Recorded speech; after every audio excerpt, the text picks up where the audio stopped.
Welcome to the Spiritual Forum, everyone. So glad you're here. By the time you're listening to this, I will have finished my Whole Planet Spirituality retreat, and I'll probably get on and just talk about that a little bit at some point because it's going to be an amazing experience. Really appreciate your support. Love that you're listening. I know you're on the spiritual path or thinking about being on the spiritual path. Everybody I have on this show has some amazing tidbit nugget of spiritual wisdom, and that's what I love about doing this. I love just having conversations with people and listen to their wisdom and just kind of share and talk. So if you love this podcast, please rate and review it. I know everybody asks that, and I know it's just something you like don't want to do, but it really does help. It's kind of a competitive world out there, and it's not like I'm trying to compete so much, but you kind of want to find the right people. And I just trust spirit. I completely trust spirit that the right people are listening to this podcast now. So I want to introduce you to my guest, and I'm very excited to have her on. Her name is Amethyst Mahoney, and she's the founder of Spiritual Badass, a worldwide organization dedicated to helping you discover your unique spiritual path, grow your online business, and heal from religious trauma and abuse. Amethyst is passionate about helping people find freedom from fundamentalism without succumbing to toxic spirituality or spiritual bypassing. She's a former psychologist, an international speaker, and a best-selling author. She's an ex-fundamentalist turned tarot card reader and coach, and has spent decades reading and researching religious texts and helping others overcome self-doubt while understanding the history of and multiple interpretations of the Bible. So welcome, Amethyst. Thank you. Thank you for having me. I love hearing my intro. It makes me sound really good. I know. It's like, I'm like, wow, who's that? Oh, it's me. Oh, that's me. Yeah, I just got some new headshots done recently to promote the podcast and the website, and you look at those, I go, wow, who is that? The photographer made me look good. Glad to know that. Well, Amethyst, I'd love to hear your story. And you did approach me with your story, and I thought it was so interesting. I'm like, we're going to have an interesting conversation. So why don't we just open with you telling me what you kind of want to share about your breakaway from fundamentalism or anything else? Okay, well, I'm going to try to do the short version really quick. So I remember all the way back to when I was 3 years old. And I remember praying and feeling really connected with a divine kind of presence. I didn't know the name of it or anything like that. And about the time I was 3.5 or so, I was introduced to Christianity. And I found out that this presence was called God, and there was a book about him, and that I should start reading it and find out as much as I could about it. So at this young age, I started going to church and everything, but it was really interesting because my mom and her husband, which I sometimes will refer to as parents, but the truth is my mom and that guy she was with, not bitter, um, they they were very controlling and extremely abusive, and they actually didn't believe in anything. They sent me to church to get me out of their hair a couple times a week. So they loved any kind of school program or church program I could get involved with where I would leave them alone. And I didn't find out for many years, but they were actually really big potheads and drug addicts too. So they would even be doing like cocaine and heroin and things like that.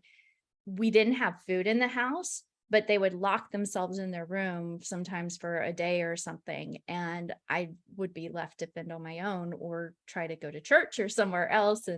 And I didn't realize that was what was going on for a very long time. But they did tell me that my only purpose in life was to grow up, go to college, get a good paying job, and take care of them the rest of their lives so they didn't have to work. Until then, sit down, shut up, and leave me alone.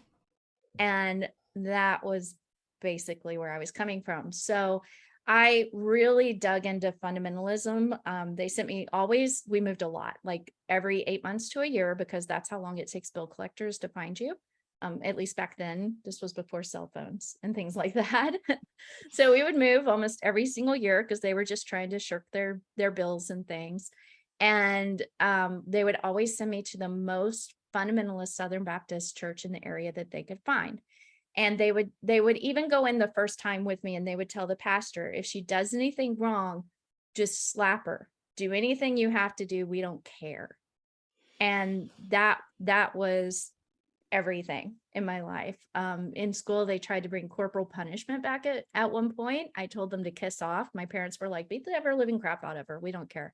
Wow. I had a teacher come in fifth grade. It must have been fifth grade because it was right before we moved to another state.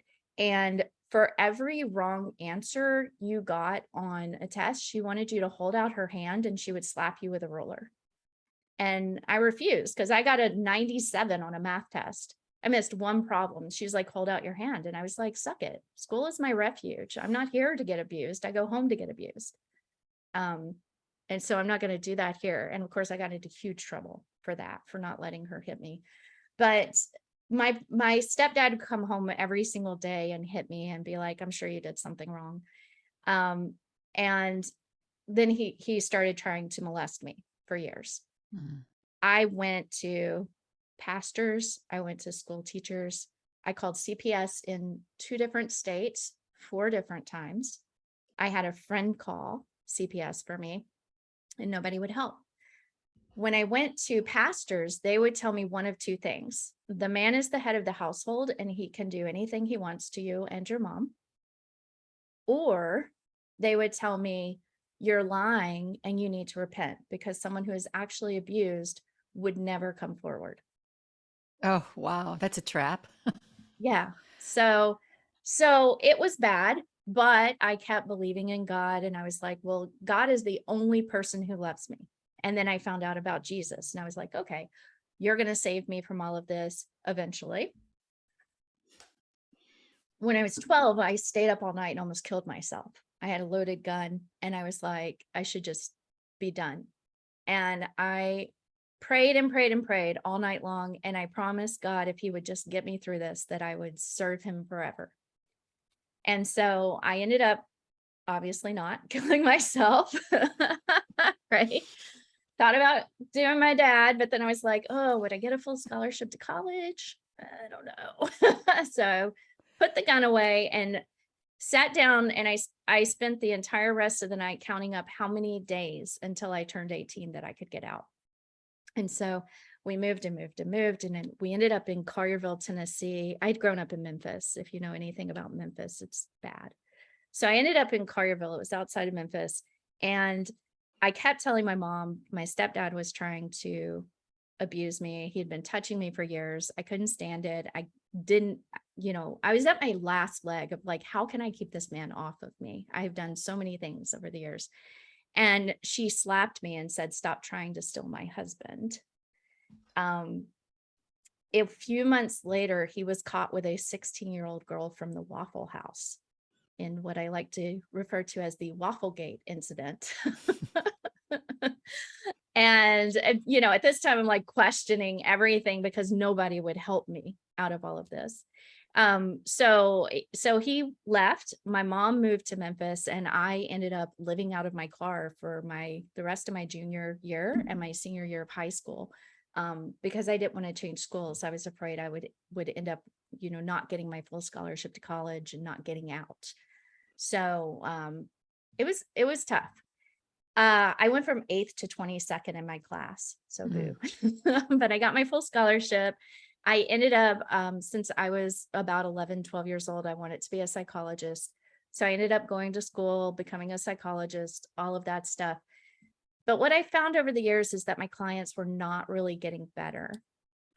Even to this day, mostly psychologists are trained to keep people in sessions, come back every week, keep going and just talk about your problems for years and years and years. And I'm like, this isn't helping. This isn't going anywhere. So, I was devastated. I left fundamentalism.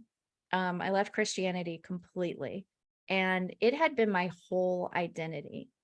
So when you look at that as like, when you come from a really abusive household where nobody loves you, because my mom would tell me, everything in your life is Everything in my life that's wrong is your fault. And I should have had an abortion like your real dad told me to. Mm. She's about 72 now, and she still tells people that about me. Wow.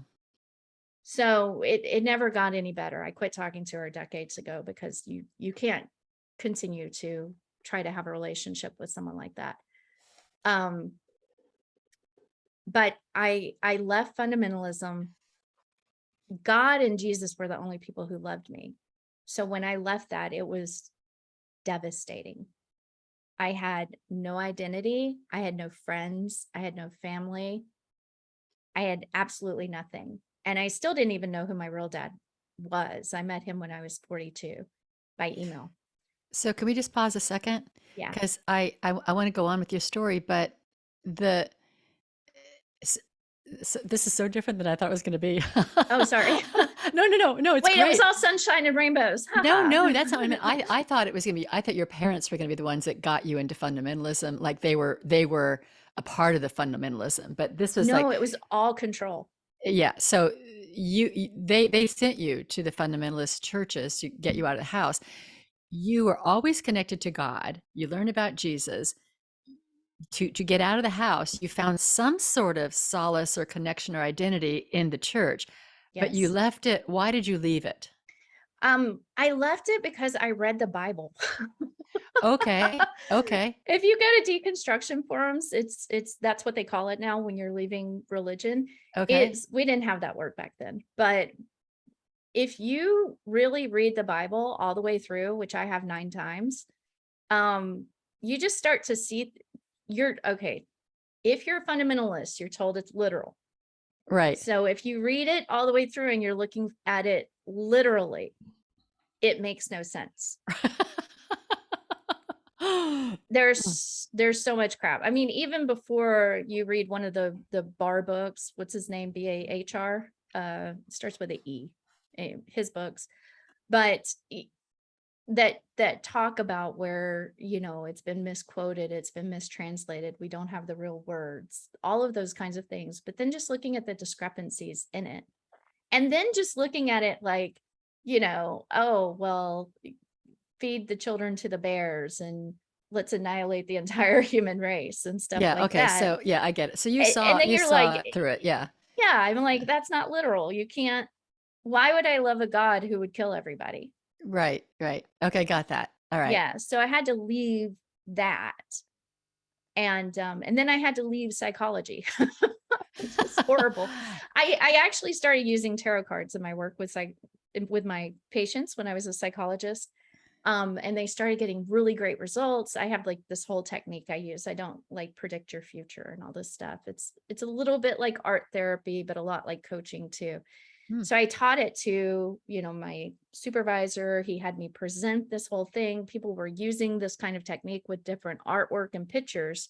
They were like, this is great. We're getting such great results. I love this. Then someone said I was using tarot cards, and they were like, we're going to have to fire you. Okay. So, Because it's not conventional psychotherapy. because it's tarot cards and people think they're evil.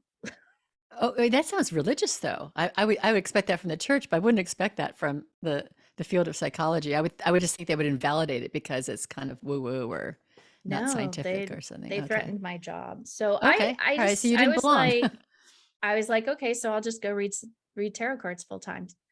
And that was the first year I made 6 figures, whereas, working 80 hours a week and going on call as a psychologist in the middle of the night to like emergency things, the most I had ever made was like 45 grand. And I Okay. just, went into this other thing, and I felt like I was helping more people that way. Interesting. I think that's so interesting. It's almost like psychotherapy was the path that you were led on to get to the tarot card coaching that you're doing. It really was. I learned, I used a lot of the techniques and a lot of kind of the how you set up with clients and the holding space and things like that. But I had found a deck of cards when I was 12. So I had been reading them for years and years and years with myself. And then I started experimenting with work with clients, and then I kind of just used it in the psychological framework. And yeah, once you kind of put the two together, it's amazing. So interesting. Okay. Do you want to continue with your story about meeting your dad, or do you want to just go on and talk about That was leaving? just a couple emails. He doesn't want to have anything to Okay. do with me. Okay. But I did find out he's Canadian, so I'm half Canadian apparently. Well, there you Hey. go. Yeah. Well, it sounds to me like your mom, she, and your stepdad, but your mom, who at 72 is still saying these things to you and Yeah. about you. It sounds like she's completely missed what she came here to do. Like she's not healed at all, and No. that's really sad. I mean, it is, you're 72, you have less life ahead of you than behind you, and there may be only a handful of years or decades that she has to heal and come around to see the beauty in your soul and the beauty in her life. And it sounds like she's really missing her opportunity. But it Yeah, sounds like you're taking yours. she's not interested. Just Hmm. like my biological father is not interested in meeting me or anything either. So it's really interesting to me. I've kind of come back around to that relationship with the divine as I knew it before in religion was forced upon me. Hmm. And that really is my home and my solace and the thing I know I can count on. My husband's really great too now, but As a human, he does as a well. human, but how And it's long? it's so interesting that as a very young child that you had this. Well, at least you have a memory. I think maybe all of us have this connection to God when we're young, but we just don't have the memory of it. Yeah, Yeah, and I think there's something that I kind of think gets so. wiped out, but you have a memory of it, and how cool is that? I And that stayed with do. you. Something that stayed with you even during the fundamentalism, even though it kind of was a little, what they were teaching might have been unrecognizable, and Mhm. ultimately through the rejection of your parents, which devastate so many people, and but you've come to a place where the truth, which is ultimately it's just us and God. Right. I mean, ultimately, no matter what goes on out there, all of our friends, all of our relatives, we can have a Job experience. We lose everything, but ultimately, it's us and God or spirit source, whatever you want to call it. Yeah. So go ahead. Go ahead. Oh, I was going to say, I was talking to my group the other day and I said, I really think it's time for people to embrace their faith. And I work with a lot of people who have left religion, are leaving religion, and are kind of still in that space of like being angry at it and being depressed about it and everything. So I know, you work with the oneness and you've talked about Course in Miracles and things like that and Unity Church and everything. I just feel like when people are at that level, there's that is too far for them. So when I talk to people online and stuff, I get called a lot of things. I get called, you're not spiritual, you're so angry, da da da. But I'm like, I'm meeting people at this first step where it's really interesting because if you look at like the deconstruction forums and stuff, yes, there are some people doing really good work. There's a person called Deconstruction Girl, there's the Naked Pastor. If you ever look them up on Instagram, they're great. A lot of people are very angry and just putting on the negativity and I hate the church and da da da da da, which is where everybody starts. So then after that step, you kind of start to figure out, well, then what do I have? Because you can't live in what do I not have anymore. And then from there, you can start making those tiny steps to maybe eventually oneness, maybe not. But um, but I think that there's a lot of need for that gap because a lot of people just aren't speaking about that space. And a lot of people don't think that that's spiritual. It's kind of like if you're not at that level, then you're doing it wrong. I think you raise a really good point. And, that level, whatever that level is, Mhm. I know in your intro, we talked about uh, finding freedom from fundamentalism without succumbing to toxic spirituality or spiritual bypassing. There are a Yes, lot of people that are, quote, at that level that really aren't at that level. They've exactly. bypassed, yeah, Yeah. bypassed in a huge way. So they're all love and light, and it's all good, it's all good. And they're kind of lost the grounding or the Mhm. healing or the deep connection to the soul, and also the ability to see reality and actually do the healing if you've had trauma or abuse or something, not just avoid it. So is Right. that the tendency of some of the people that come to you, that they get lost in the anger, or they just want to avoid the abuse? And do you find people kind of want to just kind of ascend quickly? Those don't tend to be my clients because I Okay. piss them off. I I love that. actually have a shirt called that says trigger warning. Because I'm not gonna put that. You should just assume that I'm gonna trigger you.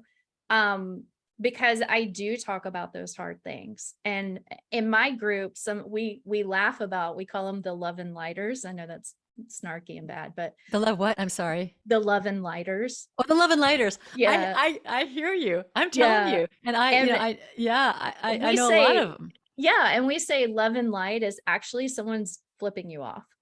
You know how they'll sign Love and their light. emails, they'll love and light, and it'll be like, I mean, really, if you read into it, I'm not trying to be mean, but and it's and then it's like this vitriol of you're the worst person ever, da da da. That love and light though. No, I can kind of see that. I mean, I do. Okay, so I do fundamentally value love and Mhm. light. It's not that those are bad things, but they're used as this thing of avoidance. Yes, Yeah. terribly. So it's And like the I high vibes only is the other one. okay, got that. Oh, it's all only good, only good. Oh boy, I know lots of people like that. Yeah. And And so my experience the last 15 years has been in online groups. So when I became a business owner, I would look for business groups and stuff. You couldn't talk about tarot or spirituality back then. So if I went to the spiritual groups, you couldn't talk about business stuff because spiritual people hate money. Um,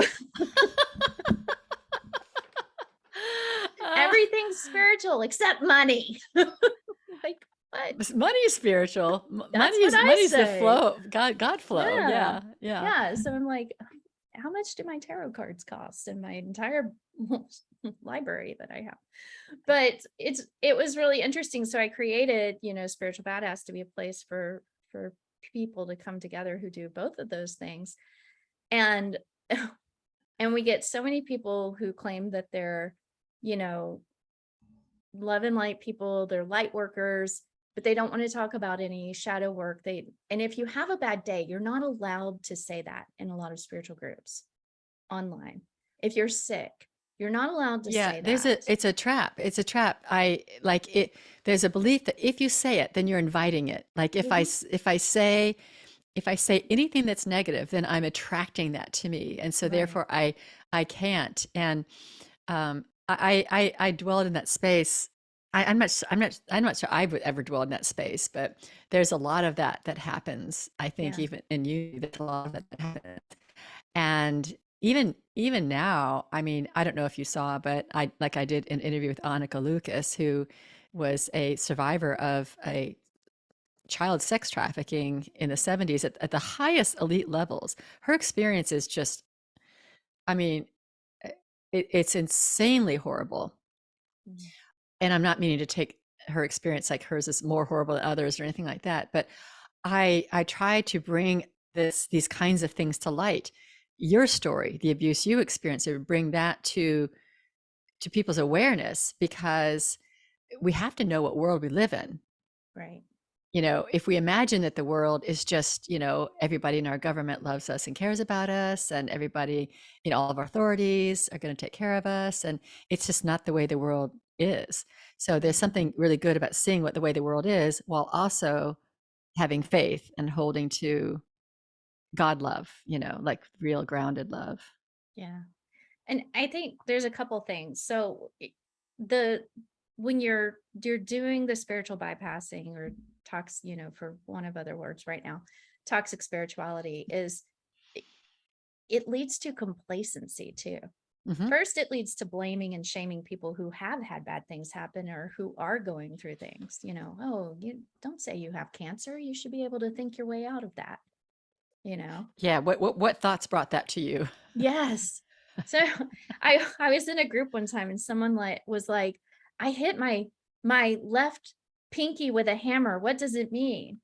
And everybody was like looking up Louise Hay's book and all of these things about what did I attract? I'm like, means your hand was slippery. You hit your pinky with a hammer. Like everything doesn't have to mean something, it can, but I mean, come on. Humans are It's meaning making machines. we Yeah. are. And then the other part of it is we don't embrace our humanity. We spend so much time trying to be divine and trying to be love and trying to be light that we forget that we're also human. So things like the Gospel of Mary Magdalene and some of the early, so-called Gnostic texts from the earlier Jesus followers, there are some things in them that are very much about your purpose is to become both fully human and fully divine. And I just see so many people like, I'm a starseed. I'm not even supposed to be on this planet. So then why are you here? What is the purpose? If you could just go up there and be with God, then why did you come down here? There has to be some reason, right? Or people take the Buddhist kind of stance or some of the other religions and are like, oh, the earth is suffering and your purpose is to get off the karmic wheel and not be reincarnated. I'm just like, dude, that's a horrible way to live. The earth is awesome. I mean, have you traveled? Have you gone to, I don't know, a water park? Like zip lining, do something fun. So I feel like I want to shake some people like, are you just in a rut? Yeah, Do so it's you the not denial of the denial of the body and the denial of the earth body and the beauty of the experience that we have here. yeah. Do you think that we're all here? What do you think we're all here for? I don't know, honestly. I mean, I know that what I really think is we are some kind of expression of divinity. And so sometimes my beliefs change, we're fluid, like you said, but some of my beliefs are sometimes I feel like we're just here to play and enjoy and bring that kind of awe and passion and creativity and create and make music or whatever it is you're good at, right? Just enjoy life. And sometimes when I say that, people are like, no, no, we have to be activists or we have to help others or we have to do this and that. And I'm like, we can, but can't you have fun while you do it? Yeah, I think that's really beautiful. What if it is that we're just here to have fun, create? I mean, what if we're here just to create? Mhm. I think that there is a trap. There's definitely a trap in wanting to fix the world. Like the world Yeah. is a problem, and I am here. Like I am here to fix it. And the, the energy of fixing anything, whether it's trying to help another person who hasn't asked for your help, or try to fix the planet, or fix whatever's going on out there, it's a willful, imposing kind of energy. Yeah. It's not a surrendered God, what should I do here? Who am I to be here? Maybe I'm Right. just here to look at the beautiful flowers. Maybe I'm here to reflect and see the geese. Maybe I'm here to smell the wind in the trees, and that I would think that the divine would have pleasure in that. Yeah. And it goes both ways too, because then you're like, but I don't want to be so stuck into that I become, well, whatever that word was for complacent that I was going to say, apathetic, Hmm. right? So I still want to make sure I vote and I still want to make sure that I educate people with what I know about and help where I can. But at the same time, I just want to, sit and look at my little cat's feet when she sticks them out from under the couch and go, oh, they're so cute. So, who comes to you, and I mean, how does somebody find you in the um, work that so you're doing? so I have a website called spiritualbadass.info. We took everything down for about 2 years, during the whole Corona thing.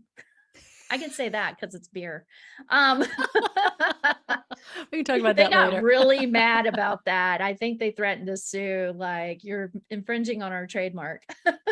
Oh, yeah. But you know, that whole pandemic thing. And I was living in Florida at the time. And so we just kind of took everything down. We're putting it back up finally. Um, so there's spiritualbadass.info. It's not .com, it's .info. So if you're looking for information about it, it's trademarked, but I can't get the .com yet. So Well, um I can have all your links okay. on this podcast. I'm happy to do that. But what I kind of mean, like, not like, what, how do our listeners find you? But how would, I mean, how the people that you're helping with the tarot, Mhm. how do they find you? Are they coming out of Hmm. these sessions where they're transitioning from fundamentalism? Usually they find me through a website, honestly. Like I know. they're just searching on leaving my fundamentalist religion or something. They find you. Mhm. Or Okay. they search for tarot. I have a ton of tarot Okay. readers, and so I know how to put keywords behind images on my website where people find me. Well, you'll have to teach just me. just random. I would be happy to. Oh, I I could actually, use some there's a help. little trick that you do Okay. that people will find you when Oh, you good put to in the know. right words. Good to know. Also, sometimes I'll put behind my pictures, I'll put what is amethyst, because people, or amethyst crystal meanings, Okay. and then they'll find me. I get that. I get it. But the people who are finding you are, I mean, people are coming to you for tarot, but the people, it sounds to me like one of your, I call it ministries, you can call it whatever you want to call it, but Mhm. is to, help people bridge between being angry and mad at the Yes. church and I'm leaving that and I hate it and it's whatever they feel about it, to coming around to some other kind of place. And where are you leading them to? That is at thelifemapsystem.com. Okay, let's talk about that. That's my book that Mhm. I just wrote on the life map, and there is some information about that on the Spiritual Badass website as well. I have some articles around, you know, who is the divine? How do you know, what do you do if you're looking for non-gendered names of the divine because you're so angry at the word God, but the words goddess and source don't work for you? Yeah, it Things is a like that. problem. Yeah. It is a huge problem, one that I struggled with for 25 years, really. Yeah. And so, but I do podcasts and things like that. I'm really good at online business. I was a business coach for 15 years. So I speak a lot, and then people go to those sites and they find me and work with me from that way. But what is your mission with the people? Is your So mission to yeah, direct them to God in a new way? I Or want them to find their answer. I want to be with them while they figure out what they want to do, because I know how hard the path is. So when you are leaving your religion, there are a couple of things that happen, and most people throw everything away, Mhm. and they're left with this period of time where they're atheist or agnostic. They're not really sure what to do. I think you said you went through that. I've gone through that. But that's not how we're really designed, a lot of us. We feel that connection, and so we want to get back to that, but we don't know how, and we don't have any words for it. So I'm working with people on how do you decide what path that is. Some of my clients go on to become pagans, some are Wiccans, some go back to a more like unity path. I call conscious Christianity. And then I have my own 10 Commandments of a Spiritual Badass. I'm writing that book as well. When people ask me what my religion is, I just tell them spiritual badass. That I is love that. my religion. Because if you look on the website, there's a what we believe section, and it is all about these kinds of ideas where, you know, at the core, all religions and spiritual practices have the same fundamental beliefs. I spent years studying them, and they're all about love one another, love yourself, treat your body right. You are connected with the divine. You have amazing abilities. The kingdom of heaven is actually within you, and it's on this earth. You shouldn't be waiting for some afterlife to enjoy your life. You can have it now. And I really believe that Jesus and Buddha and other people, they were teachers that showed us that it's not that they came to save us, it's that they came to show us we can save ourselves. And ultimately we don't have anything to save ourselves from, but that's kind of that next level, right? You kind of have to go through the wanting to save yourself for a while first. So talking to people and helping them figure out all of those things. The life map system breaks it down into 8 different areas of your life, where you rate each of the 8 areas and look at the core fundamentalist beliefs that have snuck into every single area of your life. And it gives it a way for you to process it. So you're not like inundated with 4,000 different ideas. You can systematically kind of break it down and look at, okay, here's the beliefs, here's how they're coming in. Which ones do I want to actually work on first? Which ones are causing the most disruption in my life? Which ones do I want to get rid of, but I don't feel ready to tackle yet? Like the fear of hell is a big one for a lot of people who have left fundamentalism, and often one of the last ones to go. Okay. Go So ahead.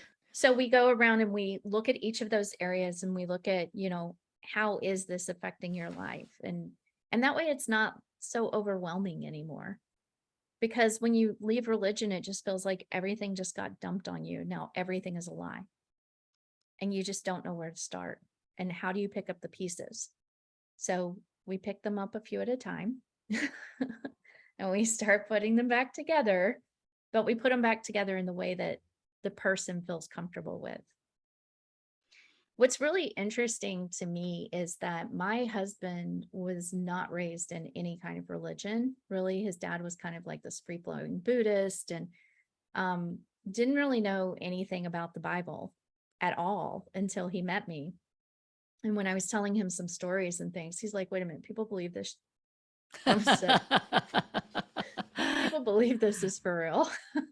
Like they literally believe this. Like he was just, and I said, fundamentalism affects everyone. He's like, no, I've never been raised in any of that. So I went through the life map with him and I started looking at different ideas. And he's like, oh my God, it's in our culture. It's in our society. Yeah. You can't get away from it. Even if you don't even look at the laws and things that have just recently happened, nobody should be making laws based on their religious text or their religious beliefs, but they do. So it's really bad. Can you share what some of these beliefs are that people need to? You mentioned the fear of hell. Are there what are some others that people are needing to let go of, and that are ingrained in our culture? You're a sinner. So I had talked about original blessing, and I think that's what we said we were going to talk about. Well, let's talk about Let's get to that. Yeah. Original sin, this whole idea that you are bad, that you're a sinner and that you need to repent, and that you're always going to be screwing up. Just like my stepdad used to tell me, I'm sure you did something wrong. And that is kind of the ingrained belief that people have, and it leads to this unworthiness and this unlovableness. And I was thinking the other day, I think that's why relationships are so hard. When you find someone who really loves you and cares about you, but you feel unlovable and unworthy, you do everything you can to push that person away. And I just started thinking about that recently. I'm like, wow, what if Matthew Fox has a book called Hildegard de Bingen, something, whatever it's called, but it's about Hildegard de Bingen. And back in the 1100s, she wrote about original blessing. And she actually wrote to the Pope and some other people about, you're taking the church down this original sin. Things are they're going to get bad. It wasn't until I don't know, the 1400s or so that the idea of original sin became a platform for preachers. It wasn't until the 1850s that literalism in the Bible became a common platform for preachers. So these ideas that people think are traditional or they came from Jesus are new. So when you think of, yeah, there was stuff about sin in the Bible and everything, but that's not what Jesus talked about. That's not what preachers and the early followers and the apostles talked about. They talked about how you're born with the divine in you, just like he was, just like we all are. And we have to recognize that. And it's not living with like rose colored glasses or anything. It's just that that's the reality. And that we've been given like these muddy glasses that we're supposed to try to see through. And we really can't see beyond that, because if everything in your life is based on the idea that you're bad and that you're wrong and that you're going to screw it up, then that's what you're going to do. And you're always going to be fearful of making those mistakes, and then fearful that you're not good enough, instead of being like, I made a mistake. Oh, well, I'm still awesome. Right, right. Like the little toddler who falls on his butt and just gets up and gets up again. Right. Doesn't try to analyze that. I think it's really interesting what you said. That you're a sinner is in our culture, because you're absolutely right. I mean, the idea that I'm bad, I'm wrong, I've done something wrong, or my kid is, or there's something that's missing. That's pervasive in humanity. But I never really tied it to the you're a sinner idea, because you're a sinner sounds very fundamentalist Christian, but it's the same thing. You're bad. It's the same thing. It You're is. bad. It's the word sinner. People think, oh, that's just religious. I don't believe that. But no, you are. You are believing that when you think you're wrong, you're bad, you're not good enough, that kind of thing. It's the Yes. same belief. Yeah. Interesting. Okay. What's another? Um, there's so many. So many. Things like, okay, the other big one that really grinds my gears is the whole your body is bad thing. Hmm. There are a few Christian denominations and things that do say your body is good, but there's so much about hate your body. And I will tell you my unpopular opinion. You probably won't like this one, but I don't believe in the ego at all. Okay. I'm okay with that. Say more I about it. I didn't believe it back in psychology. That was one of the things that I first started looking at, like, there's something off here. And what I really like is the internal family systems model. Hmm. I'm Um, familiar with that. Hmm. okay. So the idea that we have all these different parts and all these different aspects of us, and each one wants something different. Hmm. And sometimes you have one over here and one over here, and they're in direct opposition to one another. But that's just their needs and their wants and how they're trying to protect you and how they're trying to get whatever it is they want met. So it's like Thich Nhat Hanh has a book called Anger. I believe it's in that one, that he says, anger is like a little baby. You don't, unless you're my parents, but mostly you don't run up to it and yell at it and be like, why are you crying? You try to figure out what it wants, and you feed it and you burp it and you change diapers, and you give it love. And things that people call the ego are the exact same thing. Instead of, there's the pervasiveness of spiritual communities trying to say kill your ego. Oh, you It can't do that. just makes me hurt. I Like, don't even hear that anymore. You're still hearing that out there? yes, Oh, wow. so That's so much. wrong. Yeah. Yes. So there's whole belief systems based on that. And I'm just like, please stop. You can't do that. And so if you would just lean into it and be like, what are you trying to tell me? And really listen to that aspect of yourself and try to meet that need, or say, we can't do that, right? We're not going to do that, but what else could I do to make you happy? Sometimes even just acknowledging it and listening to it is enough. Yeah. The internal family systems theory, it's so interesting because I thought I made that up. I I thought I made that up, but then You I see, found his so I think work. that, yeah, I think it somebody's kind of coined this internal family systems model and they're teaching it, but it's like, Wow, 20 years ago, maybe even 30. I remember the day when I was doing some really deep inner work. Mhm. I was doing sand tray therapy with a therapist and just doing some deep inner work. And I was working in the soil and I was trying to pull weeds out of the soil. I was preparing to plant it. And it was very, very metaphorical, Mhm. pulling the weeds out of my own self. But I started having these visions, and I started having some um, memories from early life, like you remember when you were 3. And out of that work, I found specific characters within me who had different needs. I clothed them. I gave them names. People go, "Oh, you're schizophrenic." No, it's not Mm-mm. schizophrenia. It's not And DID. no, it's not. No, absolutely. But it was so. Once I had that distinction of Mhm. these different parts, there was something that was a real breakthrough for me, a real Yeah. breakthrough. And this was like years before the family systems model Yeah. came And on. and he was actually working on it back then, and so was I. When I Yeah, was a psychologist, I was thinking the same thing. I was like, we do inner child work, we do right. this other stuff. I I don't believe in the ego, the id, the super ego, but I believe that there's many. I look at it as like a whole community. Like I live in a subdivision here, and Yeah, each aspect either has its own house or it has a house where it lives with two or three other aspects. Just everybody. And sometimes I'm like, all right, everybody come out, let's talk. you know but right, right. but in psychology back then, I could not find a way to have any conversations with anyone even remotely like that.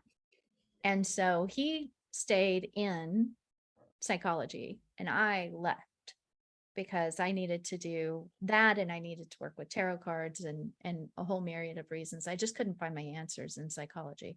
Interesting. Yeah. But Okay. it's my I think that, the divine consciousness gives many people the same ideas at the exact same time. Yes, completely. I think we're tapping into consciousness. Yeah. We say, "Oh, that was my idea." Look what I created. But those symphonies that came through Mozart and Beethoven, did they just Mhm. sit down and actually think it all out, or is it just they had some ability? Mhm. They had some opening, some divine opening that this poured through them. So yeah, the collective consciousness, or it's always kind of something we can tap into. Yeah. And I think when we enough of it do it, that's when it kind of becomes a thing. Yeah. Yeah, yeah. So can you tell me about um, religious trauma? Yes. I just Yeah. did a whole certification on that. Religious trauma. um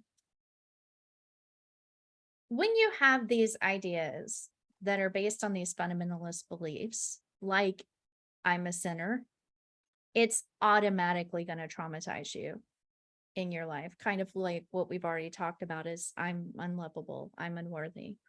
So there's that aspect of it where it's ingrained into your identity and your belief of who you are in this lifetime. Then there are the more overt ways that people will tell you, you're a child, sit down, shut up. You're a woman, you're not supposed to be allowed in positions of leadership. You're not allowed to speak, cover your head. Our whole society is based on women are less than right now. And that's pretty overt for the most part. Although I think for some people it's pretty subconscious as well, because not a lot of men will run around and be like, I hate women, though some will, or I Hmm. think they're less than me. Some will. But it is we're the weaker sex, right? We hear that all the time. And it's not just physically. They mean we are weaker. Um, I saw the funniest post the other day though. I have to share this. I know it's a little off topic, but um there was a woman who is a fundamentalist and she might be a senator or something, but she said, I think she was speaking out against gay marriage or whatever stupidity it was, but she said something like God made man and woman. And someone else said, no, God made man in a rib. Sit down, McRib. You're not supposed to be talking. I just thought it was the funniest thing. uh, But but there's all these things that whether they are just in the ideas based on here's the thing, most people start to tell their children that they're going to go to hell if they lie or they're bad around 4 years old. wow. So that's really still going on. Yes, Okay. I'm so pervasively. away. I'm so outside of that Yes. culture. So Yeah, okay. that's Yeah, what and I'm I here could for. see I'm the bridge. you're the bridge, and I love that. I love that. I've always considered myself a bridge too. Not the same bridge as you, but I've Yeah, always felt wherever I am, I feel like I don't exactly belong here. I belong in between here and here. And yeah, I'm bridging these things. I felt that a lot, many times in my life. But I do think that this, you're a bad boy. If you keep being bad, you're going to go to hell. I think that that's a convenient thing for parents to try to change behavior, but ultimately it's not. Ultimately, it's abusive. it Ultimately, is. it's abusive. Yeah. Yeah. And this whole idea that you have to believe that someone came here over 2000 years ago to take on all of your sins, and you have to believe that and repent, and that's the only way you're going to go to heaven. And you look at the world and you're like, but all these other people have all these other beliefs, so all of my friends are going to hell. Yeah. I Now, remember that being that conundrum. Yeah. but then now I'm responsible for saving them. And if I don't convert them, it's on me that they're going to hell. Yeah. I That's, didn't do a good enough job. yeah, that's extremely traumatizing to Hmm. people. Hmm. Even if you don't think it, it's there constantly in your awareness. Yeah, and the saving other people, boy, that's a trap. And it's such an imposition. Yeah. When I lived in Florida and I worked as a barista, I was a barista between being a minister and an engineer. That's my bridge, my bridge career. But I remember it was kind of deep South, and I remember one or two people coming into the coffee shop, and they were always trying to impose this, are you saved? And are you this? And do you believe this? And it's the weirdest feeling because it's kind of like somebody coming into your world and they're automatically putting themselves in some sort of superior place where I can help you. You're down there and I'm putting my hand out and I'm ready to bring you up to where I am. And so it feels so condescending. Yeah. And I don't think that's the intention, or maybe it is the intention, but that's the trap of seeing other people. It puts you Right. automatically into I am better than, I am bigger than, and you need my help, even if you didn't Hmm. ask for it. You know you need it, and it feels whenever that happens, it feels to me it's always kind of felt like somebody has vomited on me or something. I feel dirty. It's a Hmm. very strange feeling. Yeah. And I don't think it's more of superiority, at least not when I was doing it. It was obligation and Okay, fear. well I'm okay. So But I get for the other person, it's gonna it feel feels like that way. Yeah. yeah, for I don't, it may sure. not be your intention, but it feels that way. It feels Mhm. like you're a good person and I'm a bad person. And I feel like I we have discussions in my group about, can you ever really be selfless? You're There's always a part of you when you're helping other people that feels Oh, it's good. very selfish. It's very selfish, It's very so selfish. it's kind of the same thing, like, Yeah. well, No. It no. it makes me feel better. Exactly. When I I did something. Yay yeah. me.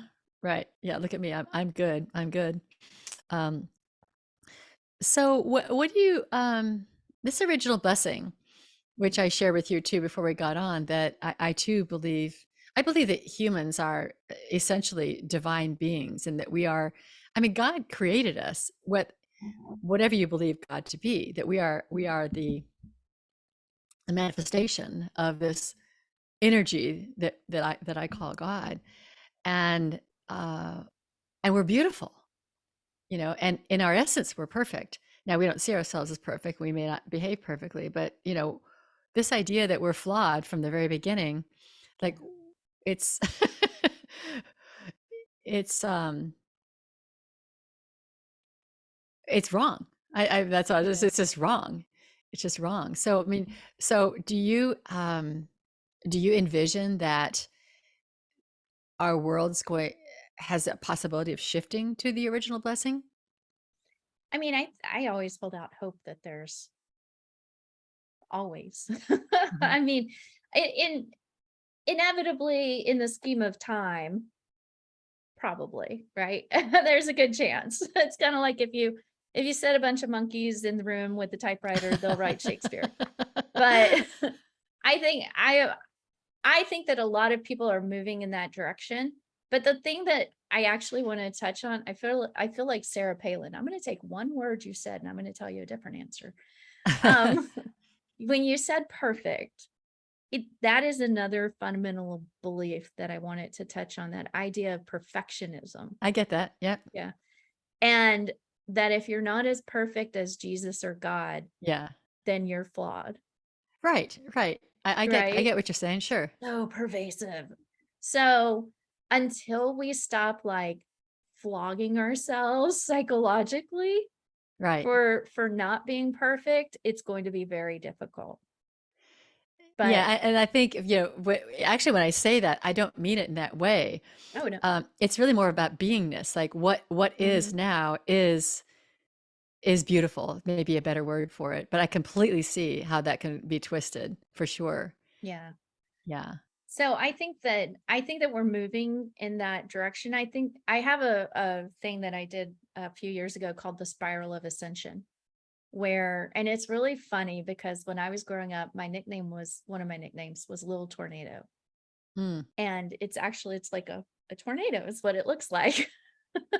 And it's like we keep going around and around, and sometimes it feels like we're at the same level, but I believe that we're incrementally moving up all the time. Uh-huh. So even in your life, if you feel like you're making the same mistakes over and over again, you're not making them in quite the same way because you're learning every time. You know, a lot of people, I say sometimes, like, I don't like to make the same mistake twice. I like to make them 5 or 6 times. So I'm sure I learned my lesson.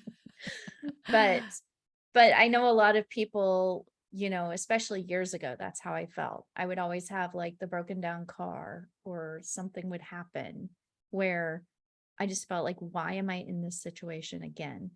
But when I really stepped back and looked at it, it was a little bit better than last time.